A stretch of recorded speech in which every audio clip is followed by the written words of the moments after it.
Naam, shukran sana mtazamaji. Karibu, unaitwa Ahmed Jumabale, ukipenda niite AJB, na Lucy Mwaura ndiye mwenzangu kwa upande wa lugha ya ishara.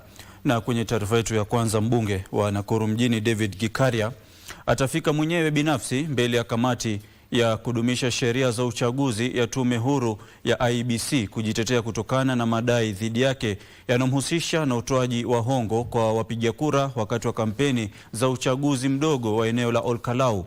Ikimwagiza kufika mbele yake, kamati hiyo ilikataa kuendelea na vikao vyake baada ya Gikaria kuwatuma wawakilishi wake mara mbili kumwakilisha mbele ya kamati hiyo.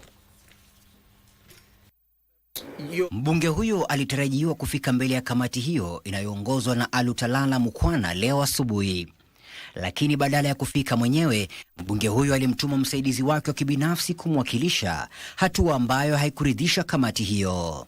Mr. Joseph Kariuki Nerima, could you please address this committee on where the Honorable Gikaria is, because I don't see him around. In law, a person can appear in person, by authorized agent, or by counsel, correct?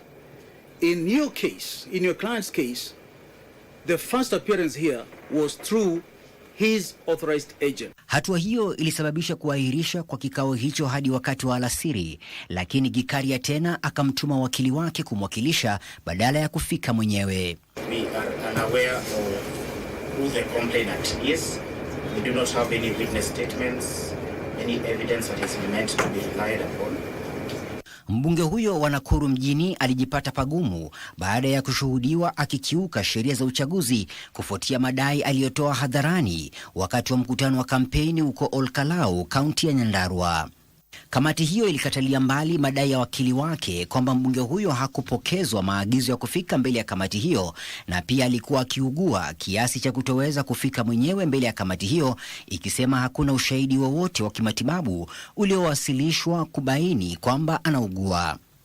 Kamati hiyo pia ilipuuza tetezi za Gikaria kwamba tume hiyo haiwezi kuwa mlalamishi, akisema wajibu wa tume hiyo kisheria ni kuchunguza na kuchukua hatua endapo sheria za uchaguzi zitakiukwa. It has been decided that these proceedings will adjourn until tomorrow morning at 9 a.m.